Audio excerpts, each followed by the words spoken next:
Once again, the name Melania Trump has surfaced in exactly the place she would least want it to appear. An email from 2002 signed simply with two words: Love, Melania. In the email, the writer refers to a New York Magazine article about Jeffrey Epstein, praises the photo that accompanied it, and mentions plans to return to New York in the near future. A routine, polite email in almost any other context, but here it appears inside the Epstein files. The problem is not only the content, but the signature.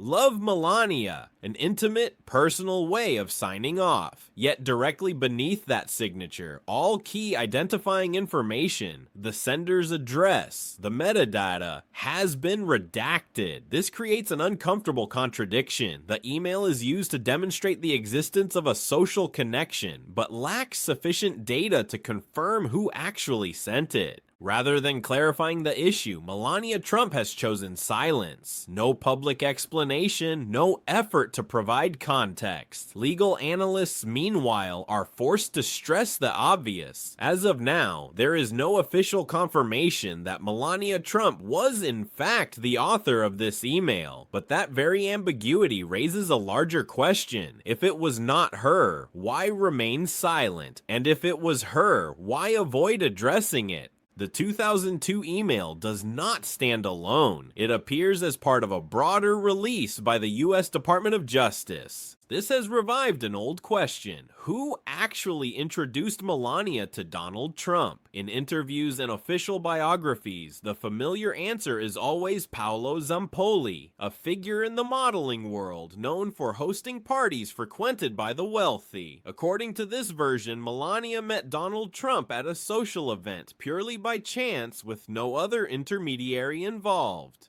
But the Epstein files tell a less clean story. In related records and testimonies, Zampoli's name does not appear alone. Jeffrey Epstein shows up in the same context within the same network and tied to similar activities involving modeling and introductions. This does not prove that Epstein acted as a matchmaker, but it disrupts the simple narrative that Melania and those around her have repeated for years. This overlap puts Melania in a difficult position. She cannot fully deny Zampoli's role, because that is the official story, but she also cannot explain why Epstein appears in the same chain of events, the same documents, at the same time. Once again, she says nothing. The Department of Justice release also included a series of photographs from elite social events in the early 2000s. Among them are images of Donald Trump, then still a businessman, standing alongside Jeffrey Epstein and other members of high society. These photos had appeared in the press before, sparked controversy, and then gradually faded from public memory. Now they have returned, not as media images, but as material inside a legal file. That distinction is decisive. A photo in a newspaper can be dismissed as coincidence. A photo inside DOJ records is harder to brush aside. It does not accuse anyone on its own, but it forces acknowledgement that these relationships were real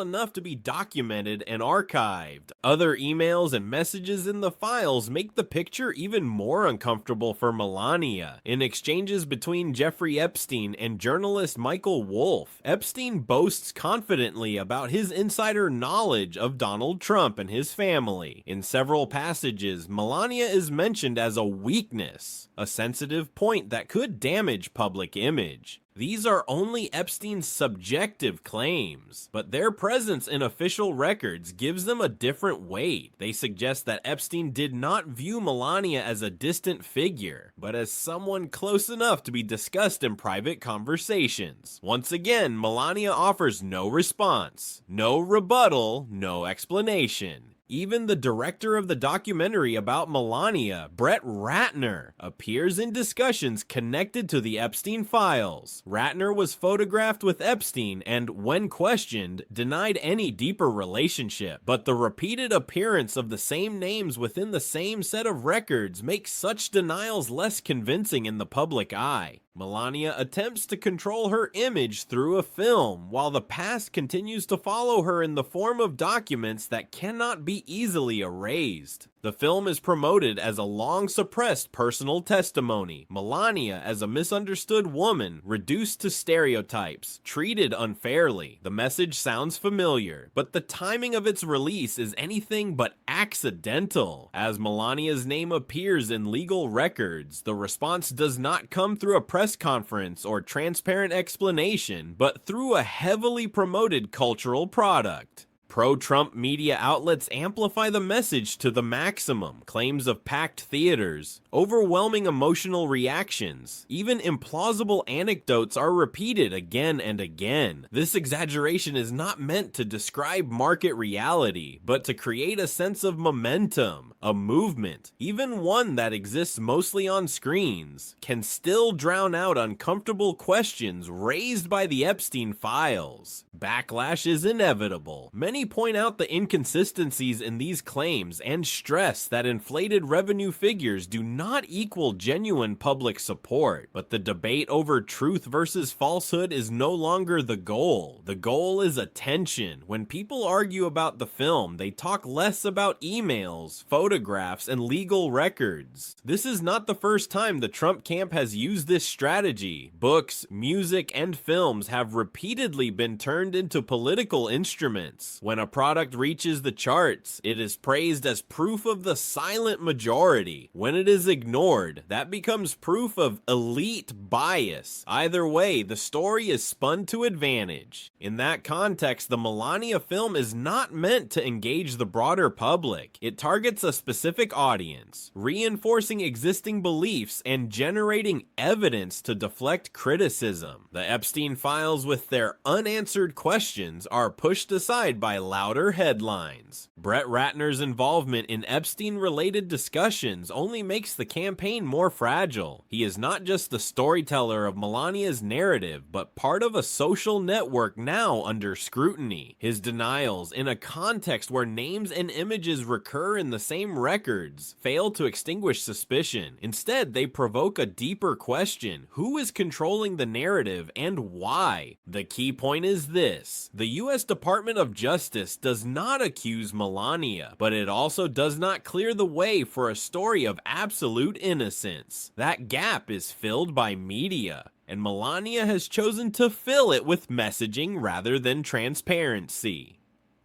Once that choice is made, every detail of the film, from box office claims to glowing praise, is viewed through a lens of suspicion. From a broader perspective, this is a battle of narratives. On one side are dry legal records, inconclusive but full of fragments. On the other is a loud, emotional cultural product, rich in feeling but poor in answers. Melania is betting that emotion will outweigh evidence, that audiences will remember televised applause rather than redacted emails buried in legal files. But that bet carries risk. As more fragments emerge and unanswered questions persist, efforts at image management can easily backfire. Once the public senses it is being guided rather than informed, skepticism replaces emotion,